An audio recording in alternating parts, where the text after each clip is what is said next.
dalam anugerah-Mu Tuhan. Dalam anugerah-Mu, dalam naungan-Mu,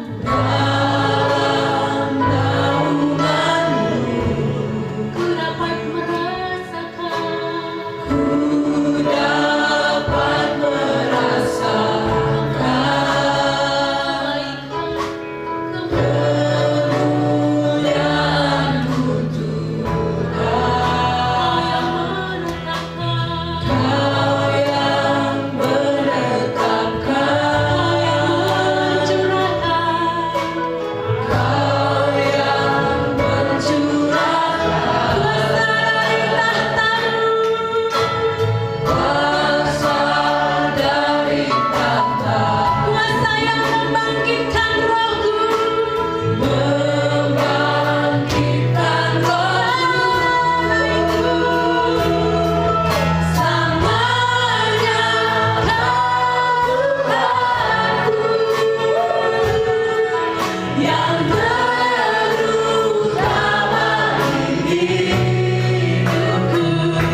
Shalom saudara-saudara yang dikasihi oleh Tuhan. Pada hari ini kita bertemu lagi dalam ibadah hari Minggu, masih online. Puji Tuhan, kita tetap semangat. Saya percaya bahwa kondisi kita ini mengajarkan banyak hal kepada kita, membuat kita memasuki suatu tahap yang baru, tahap di mana kita belum pernah mengalami hal seperti sebelumnya. Namun saya percaya bahwa di dalam segala tahap dalam hidup kita, Tuhan menyertai kita. Nah, itu yang paling penting, saudara. Amin. Tuhan bersama kita. Tidak penting apa yang kita hadapi, tidak penting sesulit apa, ya, mudah, sulit, setengah sulit atau gampang, tidak masalah. Yang penting bersama siapa kita berjalan. Amin, saudara. Nah, mari kita berdoa sebelum mendengar firman Tuhan. Bapa di surga, terima kasih ya Tuhan. Kami bersyukur pada Tuhan Allah kami ngejai, Allah dahsyat, Allah yang tidak pernah meninggalkan kami, Allah selalu menyertai kami sepanjang hidup kami, hari demi hari, detik demi detik. Terima kasih untuk penyertaan sepanjang minggu Tuhan. Dan hari ini kami kembali bertemu, kami kembali mendengarkan firman Tuhan. Kami percaya firman-Mu adalah ya dan amin. Firman-Mu itu adalah dahsyat, firman-Mu adalah menopang segala sesuatu yang ada. Terima kasih, berfirmanlah pada kami, ya Tuhan, biarlah Roh Kudus mengurapi kami, baik hamba yang menyampaikan maupun kami semua yang mendengarkannya. Kalau di antara kami yang lemah, biarlah dikuatkan, yang sakit disembuhkan. Dalam nama Yesus kami berdoa, kami syukur. Haleluya, amin. Sekali lagi, salam saudara. Hari ini kita akan belajar mengenai satu hal yang ketika saya minggu-minggu ini ada di rumah, stay home seperti saudara, ada banyak hal yang Tuhan bicarakan. Saya masih ingat pada beberapa minggu lalu. Pertama, Tuhan mengajarkan bahwa Tuhan memilih kita, Tuhan menetapkan kita bukan untuk mengalami murka Tuhan, tapi itu diselamatkan. Nah, baru hari-hari kemudian Tuhan juga berbicara kepada saya bagaimana seharusnya hidup kita sebagai orang benar, dalam segala situasi dan kondisi. Kita disebut orang benar. Nah, ini pertama akan kita bahas adalah hidup orang benar. Apa itu orang benar? Nah, siapakah orang benar itu? Firman Tuhan berkata dalam Roma 3:10, saudaraku, seperti ada tertulis, tidak ada yang benar, seorang pun tidak. Nah, saudaraku, dalam Roma 3:10 sebenarnya dikatakan tidak ada orang benar. Sejak manusia jatuh dalam dosa, tidak ada yang benar. Bahkan, saudaraku, semua orang telah jatuh dalam kuasa dosa. Saudaraku, tetapi di sisi lain Alkitab juga mengatakan bahwa ada orang-orang benar. Ada orang benar. Misalnya Nuh, Abraham, ya, Nuh, Abraham, dan beberapa hamba Tuhan lain lagi. Bahkan semuanya dikatakan mereka disebut orang benar. Orang benar karena apa, saudaraku? Karena iman. Imanlah yang membenarkan orang itu. Dikatakan misalnya dalam Kejadian pasal 6 ayat 9 bahwa Nuh adalah orang benar, hidup bergaul dengan Tuhan. Nah, demikian juga Abraham, dibenarkan karena imannya. Sekalipun tidak ada dasar untuk berharap, tapi berharap juga. Nah, maka disebut orang benar. Dalam Roma 5 ayat 8 dan 9, saya bacakan buat saudara, akan tetapi Allah menunjukkan kasih-Nya kepada kita oleh karena Kristus telah mati untuk kita. Ketika kita masih berdosa, lebih lagi, ayat 9, lebih-lebih karena kita sekarang telah dibenarkan oleh darah-Nya, kita pasti akan diselamatkan dari murka Allah. Luar biasa, saudara. Di sini katakan, lebih-lebih karena kita sekarang telah dibenarkan. Dibenarkan oleh siapa? Bukan karena perbuatan kita, saudara. Amin. Bukan karena kita ini berusaha mengejar-ngejarnya supaya saya hidup benar, supaya saya hidup benar. Bukan, tapi semata-mata oleh karena darah Yesus Tuhan kita. Luar biasa. Nah, di sini katakan kita pasti akan diselamatkan dari murka Allah. Nah, bagaimana kehidupan orang-orang benar? Nah, beberapa ayat saya akan bacakan bagaimana kehidupan orang benar. Pertama, orang benar itu diberkati, dipagari dengan anugerah Tuhan, seperti perisai.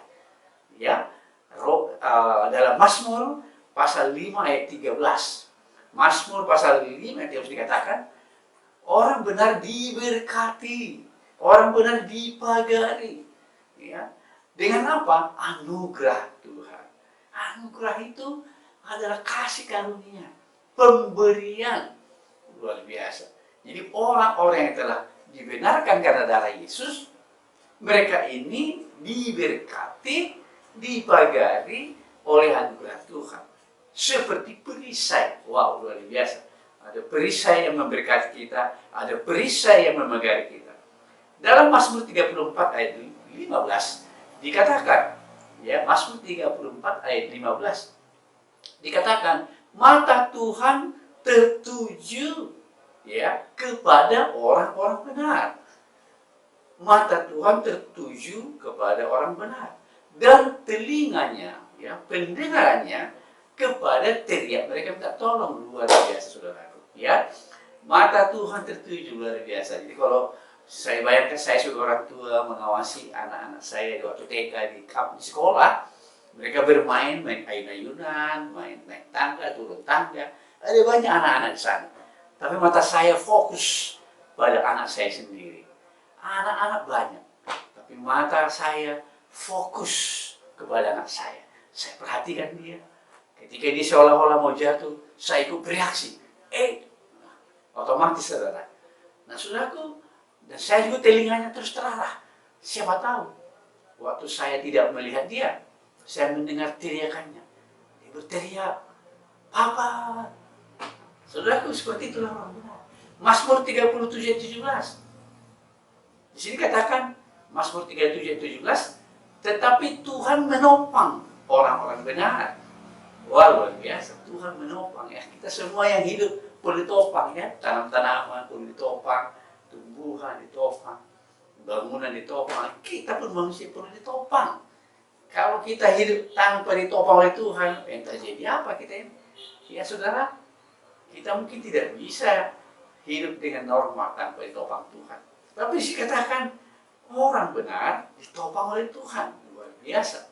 Amsal 10 ayat 6. Dikatakan berkat ada di atas kepala orang-orang benar. Wow, luar biasa. Ingat, orang benar itu bukan karena kita hidupnya benar karena perbuatan kita, tapi karena darah Yesus. Ya. Habakuk 2:4.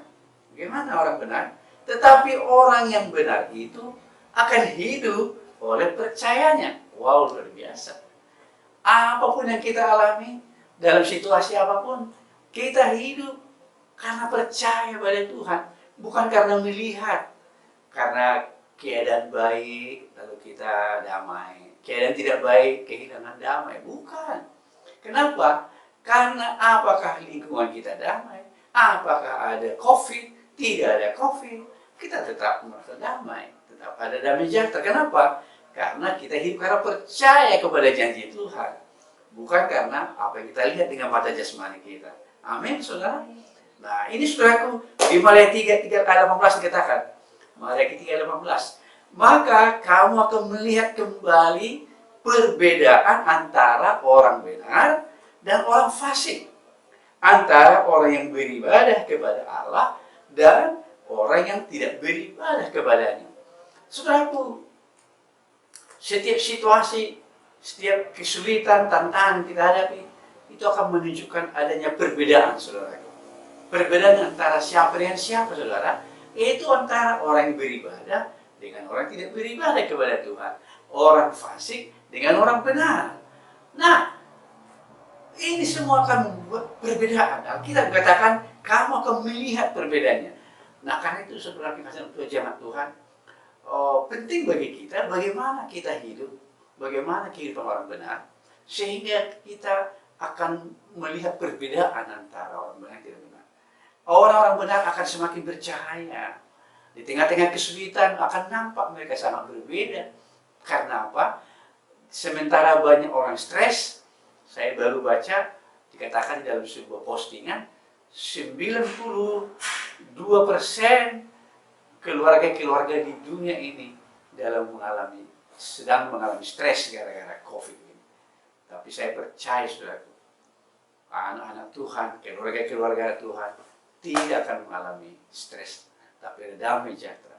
Ya, firman Tuhan katakan, ya, damai sejahtera yang melampaui segala akal dan pikiran akan memenuhi pikiranmu. Ya, amin, saudara. Nah, saudaraku, dengan adanya keadaan-keadaan ini, situasi ini semakin menunjukkan perbedaannya. Nah, ini harus kita tunjukkan, saudara. Kita tidak boleh menjadi cengeng, kita tidak boleh hanya fokus pada diri kita. Bahkan yang menarik, saudaraku, ada kesaksian dokter-dokter yang di rumah sakit, anak-anak Tuhan, sementara dia sakit, saudaraku, saat dia sakit, kena COVID, positif, dia lebih perhatikan pasien yang lain, padahal dia juga pasien. Kenapa, saudaraku, dia lebih memperhatikan orang lain? Karena dia telah mengalami kasih Tuhan. Dia tahu kalau dia nanti mati, ya selamat. Tapi kalau teman saya yang di ruangan yang lain mati tanpa Kristus, kemana betapa malangnya. Sehingga dokter anak Tuhan ini, dokter yang percaya pada Tuhan ini, akhirnya memperhatikan dia, mengajak dia berdoa. Nah, seperti itulah kita, saudaraku. Di tengah-tengah segala tantangan kita hadapi, kita terbeban berdoa untuk tetangga kita. Kita terbeban berdoa bagi orang lain. Ketika kita terbeban mendoakan orang lain, maka Tuhan juga akan mengurus kita. Amin, saudaraku. Nah, itu perbedaannya. Itu bedanya orang benar, orang yang beribadah, dengan orang fasik dan orang yang tidak beribadah kepada Allah. Saudaraku, di dalam Yesaya 53:6 dikatakan bahwa kita sekalian sesat seperti domba. Dalam Yesaya 53:6 dikatakan kita sekalian sesat seperti domba. Perhatikan, Yesaya 53 ini bicara mengenai nubuatan tentang Kristus yang akan datang. Nah, penderitaannya, ya, bahwa dia akan dipukul, dibunuh, ditikam dan sebagainya.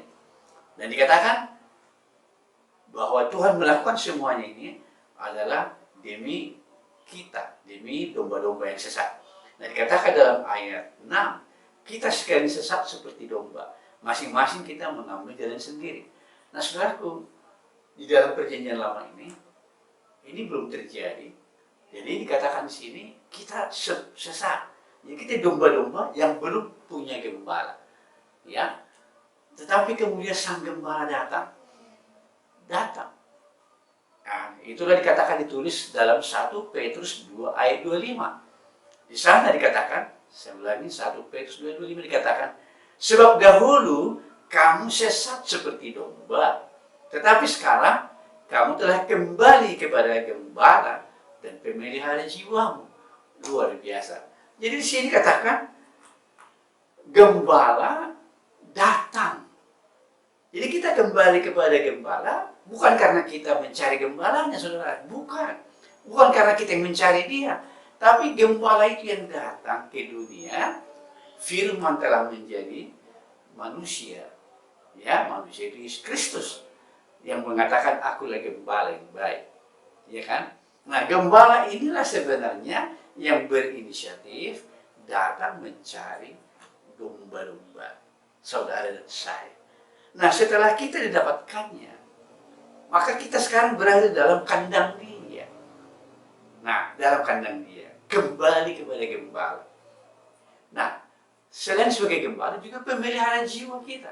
Saudara yang saya dapat berkat sini dalam seri renungan saya 1 minggu ini, saya sering nyanyikan lagu Mazmur 23, Tuhan adalah gembalaku, takkan kekurangan aku, Ia memberikan aku.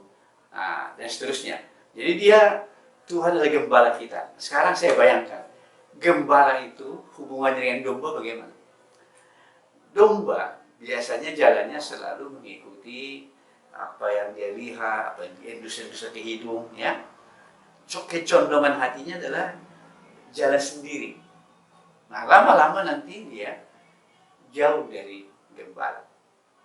Sehingga saudaraku, yang membuat dia kembali kepada gembala bukan domba itu sendiri, tapi gembala yang mencarinya. Akhirnya gembala itu berteriak.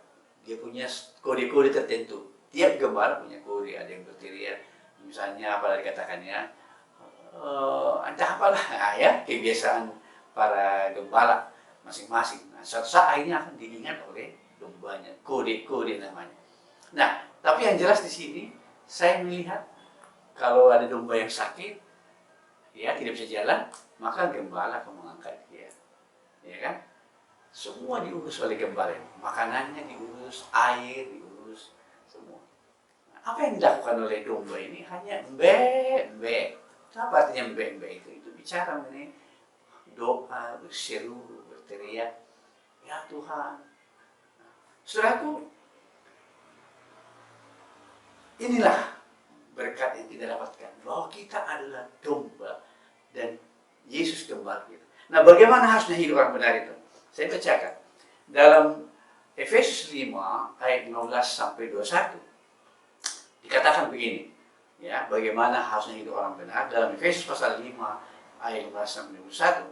Karena itu perhatikanlah dengan saksama bagaimana kamu hidup. Janganlah seperti orang bebal, tetapi seperti orang arif. Dan pergunakanlah waktu yang ada, karena hari-hari ini adalah jahat. Ya, sebab itu janganlah kamu bodoh, tetapi usahakanlah supaya kamu mengerti kehendak Tuhan. Dan janganlah kamu mabuk oleh anggur, karena anggur menimbulkan hawa nafsu, tetapi hendaklah kamu penuh dengan roh. Ya, ayat 20 katakan, ucaplah syukur, ya. Dan ayat 19, dan berkata-katalah seorang kepada yang lain dalam mazmur, kidung puji-pujian dan nyanyian rohani, bernyanyi dan bersoraklah bagi Tuhan dengan segenap hati. Ucaplah syukur senantiasa atas segala sesuatu dalam nama Tuhan kita Yesus Kristus kepada Allah dan Bapa kita. Dan rendahkanlah dirimu seorang kepada yang lain dalam takwa akan Kristus. Jadi apa yang Tuhan kehendaki adalah supaya kita jangan menjadi orang yang bodoh, Tapi kita harus berusaha mengerti kehendak Tuhan. Jadi kita tidak terlena, saudaraku, hai umat Tuhan, terlena pada COVID-nya. Tidak terlena pada apa yang terjadi. Sehari-hari pikiran kita, informasi, dipenuhi informasi-informasi mengenai COVID. Sudah berapa yang positif lagi, berapa lagi yang mati, berapa yang sembuh. Tidak kesana sama-sama ada fokus kita. Tapi apa rencana Tuhan? Ya, apa maksud Tuhan di balik ini? Nah, rencana Tuhan itu harus tetap terjalan di hidup kita. Nah, pedomannya sudah ada, yaitu firman Tuhan, Alkitab. Firman Tuhan itu adalah buku pedoman yang terbaik. Itu tertulis karena diilham oleh Roh Allah, Roh Kudus. Nah, kita tahu kemana, apa agenda Tuhan melalui firman Tuhan. Jadi hati kita harus condong kepada firman-Nya. Jangan condong pada pikiran sendiri. Nah, itulah sebabnya Daud berkata, ya Allah, condongkanlah hatiku kepada firman-Mu. Apa artinya condong? Condong itu, kalau udah condong itu saudara ya, saya kasih sedikit gambaran, tinggal ditiup dikit, langsung dia ke sana. Kalau dia condong kepada Tuhan, maka didorong dikit, sedikit diberi dorongan, langsung dia bergaul dengan Tuhan. Tapi kalau condongnya hatinya kepada dunia, kecondongannya kepada pikiran sendiri, diingat-ingatkan, didorong-dorong, susah kepada Tuhan. Kenapa susah? Karena condongnya mau ke dunia, condongnya ke sana, tarik ke sini susah. Tapi kalau condongnya ke sini, kepada Tuhan, kepada firman-Nya, didorong dikit, ditiup, nah itu langsung. Itulah sebabnya Daud berdoa, Tuhan condongkanlah hatiku kepadamu. Condonglah kepada firman. Karena apa? Karena kalau udah condong itu mudah ikut Tuhan, mudah ikut firman-Nya. Nah, saudaraku, itulah sebabnya dikatakan usahakan supaya kau mengerti kehendak Tuhan. Nah, mari saudaraku, apakah kehendak Tuhan yang sebenarnya paling esensi yang mau saya bagikan hari ini yang kita belajar?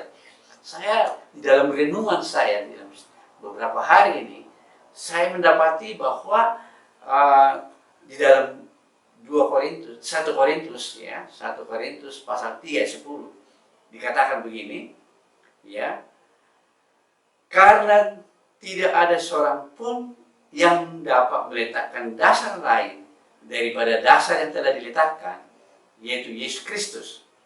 Entahkah orang membangun di atas dasar ini dengan emas, perak, batu permata, kayu, rumput kering, atau jerami. Ya, oh ya, maaf, tadi terlewat ayat 10-nya. 10 katakan, sesuai dengan kasih karunia Allah yang dianugerahkan kepadaku, aku sebagai seorang ahli bangunan yang cakap, kata Rasul Paulus ini, ya, telah meletakkan dasar, ya, meletakkan dasar. Dan orang lain membangun terus di atasnya. Tetapi tiap-tiap orang harus perhatikan bagaimana ia harus membangun di atasnya. Perhatikan. Jadi dasar dari kita telah diletakkan yaitu Yesus Kristus, ya.